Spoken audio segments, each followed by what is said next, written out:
Good morning, good morning. It's Pause with Elizabeth Eleanor. And first of all, I just want to mention how boring my backdrop is with all my plants gone. It's crazy. It's raining here in New South Wales in Sydney area. I'm down south from Sydney, but because of the rain, we've got all the plants out enjoying the rain, and it looks so plain.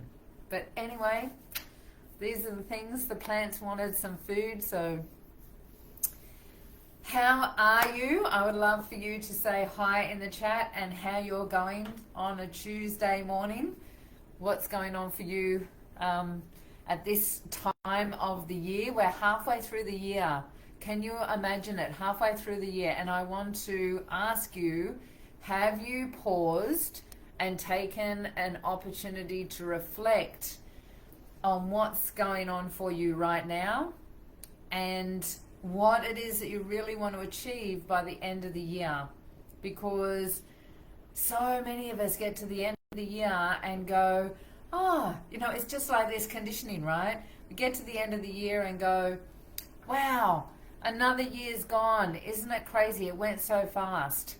And we don't achieve the goals and the desires and all the dreams and all the things that we actually have the ability to, but we get distracted by everything that's going on in our life, in the world, all of the things, and that stops us from actually being able to become the woman. Good morning, Irene. Become the woman that has all of those things, right? Become the person, become the magical being that has all the things that you desire. And so I want you to stop for a moment and take note. Where are you at now? And where is it you are choosing to go? What is it you're experiencing? What is it that you want to experience? And what steps and actions are you going to take to get there? Because it's only ourselves that hold us back from achieving those things. So, on that note, I want to talk about settling in relationships. We've all done it, and we're most probably still doing it to some degree or another.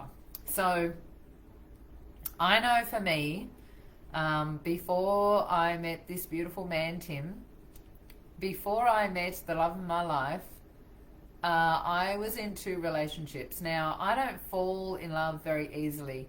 I was separate and in my own space for 10 years between the first relationship and the second relationship. And then the second relationship and meeting Tim, I went on a few dates, but basically it was like 12 years between partners. And settling was a big thing for me because I actually didn't believe that I could have everything that I wanted. Deep down, that's what it was all about. And so in the first relationship I was in, I'm just going to turn this heater off. In the first relationship that I was in, I was numbing myself. I was in grief. I was grieving the fact that my dad died, and he was doing the same. And so 10 years of being in a relationship that really wasn't serving me, and it wasn't serving him. But we all get caught up in what we're supposed to be doing, right? And not what we actually want to do. And so we can get caught up in the fact that no one seems to be you can get caught up in seeing other people's relationships and going, yeah, but we're all settling, right? We're all settling for unmet emotional needs, right? And these are some of the signs when you feel like your emotional needs are not getting met.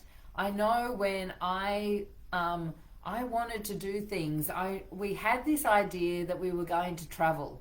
In my first relationship, we had this thing that we were going to travel, But we just kept on doing normal daily things and never actually stepping forward and taking action on our dreams.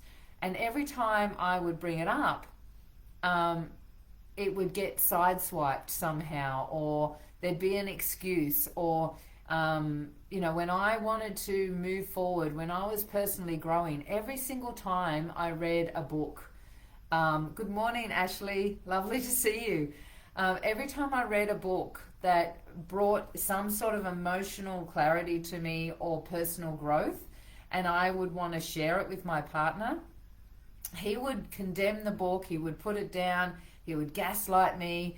I just wanted to share what I was experiencing, wanted to share this growth with him, and every single time I would go away feeling really unheard, my needs not met.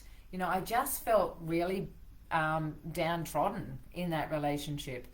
And it took a long time for me to recognize that I was emotionally neglected, and that I was emotionally neglecting myself because I'd grown up in a family where I was emotionally neglected in that family as well. So, I wasn't seen or heard.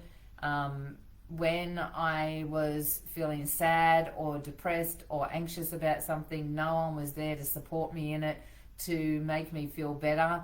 So, you get caught up in this thing that you're there on your own and you've just got to survive it by yourself. And you also get caught up in, well, everybody else is living this life, so why should I live a life that's any different, right? So we all get caught up in, this is the way life is. Feeling, frustrated that you can't move forward in some way and not being supported. And so, some of the signs of settling is feeling like there are things that you want to achieve, but no one's there to support you. So your partner is not supporting what it is that you want to create in your life. And that can lead to things like feeling frustrated, feeling rejected. Those things escalate, and then next thing you're feeling depressed, maybe going through anxiety, and just feeling like this is my lot in life. I'd love for you to share in the chat if you've had this experience. And it can be that you have these experiences not just in a relationship with a partner. I found in a very subtle way, I've had that with various friends at different times, that I've had to let go of my friendship circles because very subtly I had a friend that would put me down and wouldn't allow me to step out and be my authentic self, be my true self, because she didn't want me to override her light and her wisdom. And so she kept me at this level where I was okay to be here, but don't dare go any further than that because you're going to outshine me. And so I had to step out of that. There was no fight, there was nothing that happened. I actually just had to leave that relationship so that I could become my true self, right? And I got to tell you, it was a bit scary, right? So yes, happened a lot with my ex-husband. Once we separated, I felt very lost because I had dimmed so many parts of myself for 13 years. Same with me. And it's a big, scary thing to actually make that transition, right? Because as you move through this and move into standing up for yourself and going through that process, one of the things that came up for me, and I'd love to hear if this is for you, Ashley, one of my things with my childhood was that my dad died when I was 15, and so I had some major abandonment issues. So being able to leave my first partner was really challenging because it brought up all this stuff from my childhood of feeling abandoned, feeling rejected, not wanting to be alone. And so the fear of being alone kept me in this cycle of settling in a relationship that wasn't fulfilling my needs. I wasn't able to have any personal growth in that because I was stifling myself in my personal growth, because every time I grew personally, I would be put down again, shunned and ridiculed and gaslighted in some way. Didn't even know that was that was not a word that was in my arena at the time. I think that's sort of a relatively new word. So all of these things can create emotional stress and an emotional toll and regret, because I was with my partner for 10 years and we were going to travel all around the world, right? We were going to do all this traveling and go backpacking and had all of these dreams, and not any time did we actually move towards that. When we did move, and we moved around the area a lot, like around New South Wales and this whole area a lot, but we just move and just get into the same old habits, where we were actually, he was drinking and we were both on drugs and all of those things, and numbing ourselves out. We were only young, right? And but still, it was that's what all the time that you're in your youth, you've got all this exciting stuff that you could do, and you go and party and spend time doing stuff that you really shouldn't be doing, right? So the social pressure as well of being able to stay with the father of my kids instead of being a single mum, that was a really big issue as well. And so through this experience, I settled. I stayed in a relationship, and then when I finally stood up for myself, and it was because I had children, so my kids were 2 and 3 years old, and I went, I really need to do something about this, and I stepped out of that relationship. But even then, it was too scary for me to go out on my own and be a single mum by myself. And so I moved in with his mum, actually. And that was a challenge in itself, because she was a feminist and really strong woman, but she was the one that pulled me out of my shell and supported me to recognize who I am underneath. Because if you're in a relationship of any sort, a partner, a friend, even your family, if you're in a relationship of any sort where you feel like you're lowering your vibration in some way, right? You might feel frustrated. Frustration is a really good red flag to see if you're feeling frustrated in a relationship, and you're feeling like you're not getting any of your needs met, mental, physical, emotional, anything that's going on where you're feeling like you're disconnected from yourself, then there's a red flag in there for you to look at what's going on in your thought patterns and your beliefs that are holding you in that pattern. Because what happened for me was I thought I'd worked it all out, right? Spent 10 years, decided to leave. I did so much growth, especially in that first year. I made so many changes in that first year. I bought myself a car. I got a TV. I got like all this stuff, like a bed for me and the kids. I started my certificate in remedial massage. I did more in the first year than I had done in 10 years. And I started to really make some changes, and found myself each time, found myself to be a strong woman, and got stronger and stronger and all of the things. And then I was by myself for 10 years and thought I'd worked it all out, right? But there's these layers that happen. And it happened again. I found myself in another relationship. This time I got married, and this guy pursued me because I looked like I had it worked out. I had, two beautiful children. I had a beautiful relationship with them. I was, living by myself. I had, successful business that I was running by myself. My health was good, all of the things, right? Everything looked like I had it all together. And this guy, I met him, he was a backpacker, he was German, wooed me, great guitarist, sang all the things that on the outside looked like the perfect man. Beautiful, good looking, great body, really good in bed, all of the things, right? And then we got married, and it just started happening again. All of a sudden, I had the same thing happen over and over again, where I wasn't getting my needs met. He was overriding my decisions with my children and saying that I was doing it wrong, right? Definitely hesitated to leave for so long because I felt like there was just nothing better out there. Yeah. Fear of not being enough to find something more. Have been single for 1.5 years and I'm still figuring things out. Nothing put together over here. Yeah. That is the thing, right, Ashley?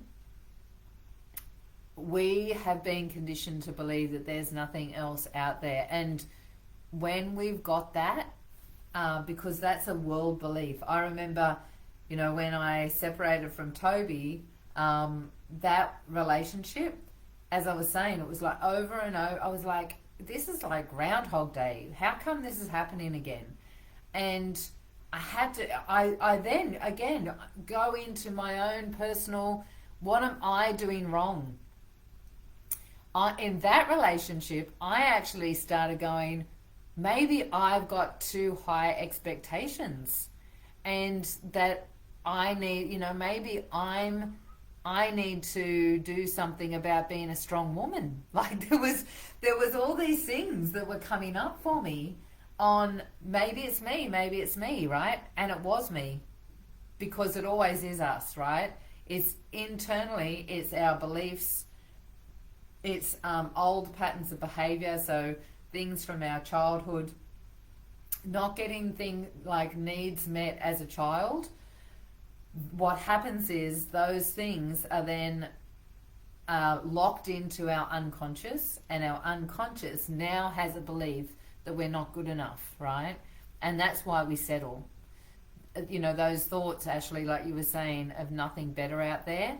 I was in, moving into my 40s, and I'm in that space of, hearing my friends. I had a couple of friends saying, all the good ones are taken, right? So that's one of the beliefs that came up.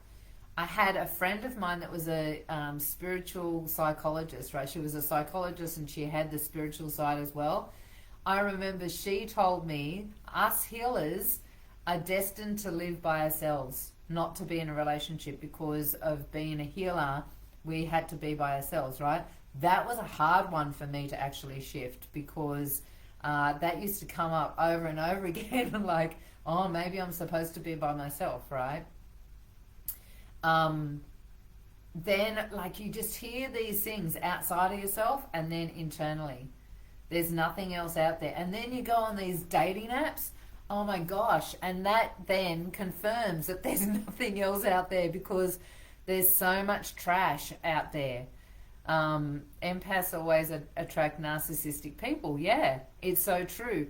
And what happened for me in the situation with my second partner was I realized that here I was as a healer, thinking I had to heal everyone. And when I cleaned that energy up and I shifted it out of my vibration, because I'd already shifted it in my business. And here's the thing, ladies, I really want you to hear this.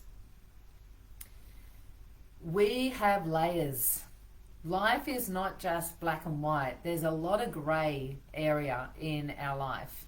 And so there's layers and layers of thoughts, beliefs, emotions, events, memories, all of these things, not just from our childhood, but we've got past lives as well that we've been over and over again going through the same things.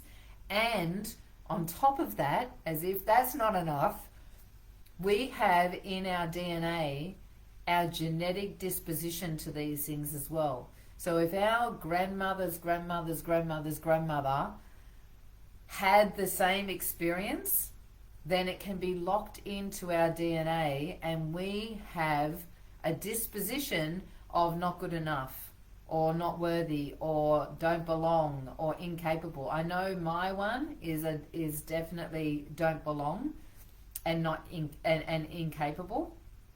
But don't belong, I can see that from my mum. Like, she's definitely got that energy where she has, held herself back and isolated herself from being part of community, because she always felt like she didn't belong. And I'm assuming that there was a generational vibration of that all the way through, right? And so we've got all of this stuff and so many layers. So here I was in a relationship of I need to heal everyone, and I'd already sorted it out in my business. I knew that when people came to me for a healing, which was massage at the time, that if they weren't getting the results, that it wasn't necessarily from me. It could have been, and I always looked in and checked in to make sure that I was doing the right moves and I had the right information, and energetically I was shifting things that were required. But I was also aware that there was a co-creation in that experience, and that if they hadn't shifted something within their belief system, that they were going to hold on to the pain regardless of whatever I did, right? So I had that almost compartmentalized over here in my business, but here I was in my personal space, in my relationship, and I had this running thing that, because, and I can go back, I can now tell you that it was because of my dad, right? My dad was on the kidney machine. I was always looking after him. He looked after me. He was a home dad, and mum worked, so she was never at home. We cooked, we cleaned. I set up the machine for him. He, you'd ask him how he is, and he'd say, "Oh, I'm feeling flat today." That was his normal response. And so I had grown up as a little kid looking after him and the rest of the family. And I was the youngest, I was the only girl. And so you can imagine this is a daily practice over and over again.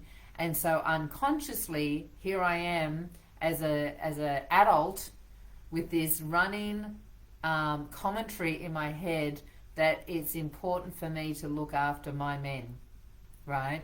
And so I was looking after and doing all the work to emotionally, physically, and spiritually look after these partners when they didn't give a shit. And I was beating my head up against a brick wall to support the men in my life, and no one was doing anything to bring, the energy to the table, to bring reciprocal energy. So when I got to this point where I had this realization, and this is stripping, our, what I call filters, the filters that are holding us back, that are holding us in patterns of behavior that are like, I'm not good enough, and feeling less than in some way.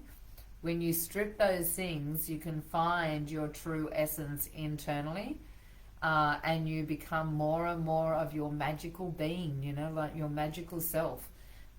You start connecting in with the universal plan. You start realizing that you are part of a bigger whole. You are part of a larger consciousness, and that actually you just have to bring yourself into the lane where you are. It's like jumping in the water instead of sitting on the side watching, from the bank, the river bank. Being able to jump into the water and flow with the current. When you recognize yourself as magic, and that we have the ability to unplug that thing, the back of our head, like Neo, and step into our sovereignty and be in that place, then that's when magic happens.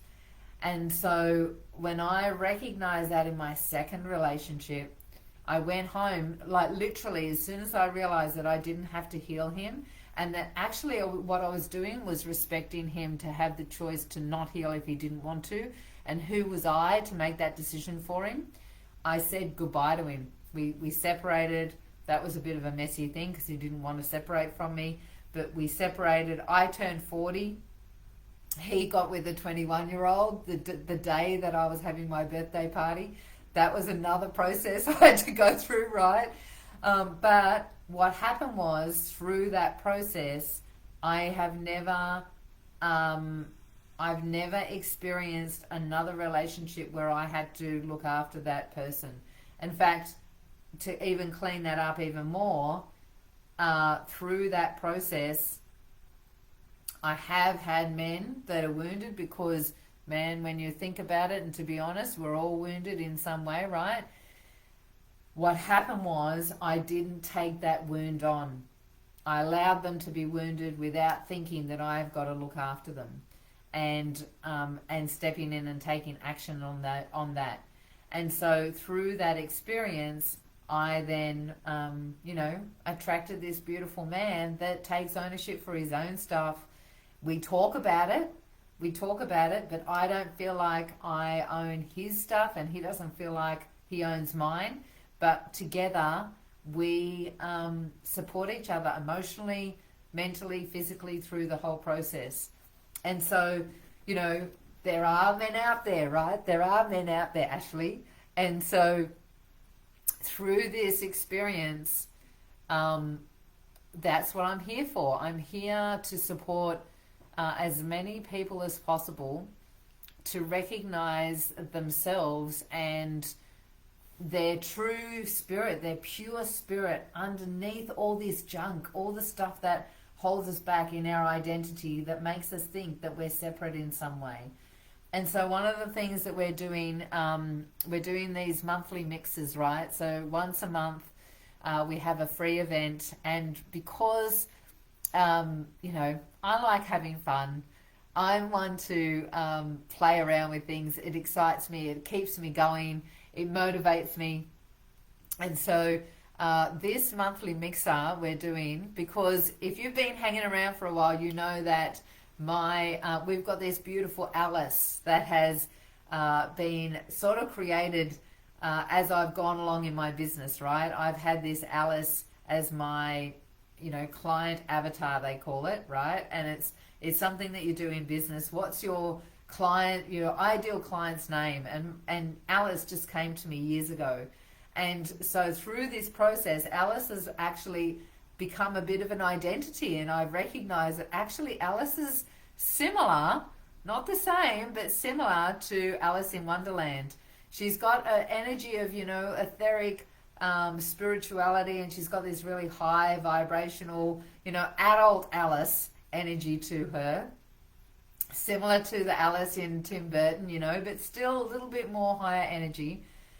And so Alice is someone that's sort of journeying with us through the dimensions of awakening magical beings so that we can create, and choose consciousness. And so we are doing a Mad Hatter's Tea Party this month in July. So we've just turned July. So at the end of the month, we're doing a Mad Hatter's Tea Party. And we're going to have some fun. What we're doing is, one, is going to be fun. But two, we're actually looking at stripping these layers so that we can recognize our true self, so that you can look at what's going on. And we're going to go through a bit of a ritual. We're going to go through the looking glass and find ourselves so that you can recognize yourself and see your true essence, your true self, and embrace that true self. Because once you recognize that, and we're going to, there's some things we're going to anchor in to hold on to that. Now you've got a set point that you can now recognize, this is my set point, this is an aspect, this is my true self. So you've got more opportunity and ability to see when you go out of that alignment, when you step into your identity that doesn't feel good enough doesn't belong, all the things, feels like somehow less than or not worthy. When you can, hey Steph, when you can anchor this part in, you now recognize it so that you've got the ability to be able to see when you're not in there. So we've got this happening on, I think it's the 26th of July or the 27th. I should actually know that. I hope that Ashley or Irene can throw that into the chat for me. If you're interested and would love to explore your true self and embrace your true self, come and journey with us, because it's letting go of the judgments of others, is stepping into your true self, recognizing yourself as Alice in Wonderland, and being able to sit in that energy. So now you see who you are and you can live in that space. So if you're interested in that, it's July 24th. I didn't get, thank you, Ashley. July 24th, 7:30 Australian time, 7:30 p.m. And we're going to have heaps of fun and go through a process to really acknowledge our true self and embrace that. So if that's something that you're interested in, throw a teapot into the comments, and we will send you the link so that you can jump in and be part of the fun with us. Take care, and we'll enjoy the rest of your week, and we'll see you next week on Pause.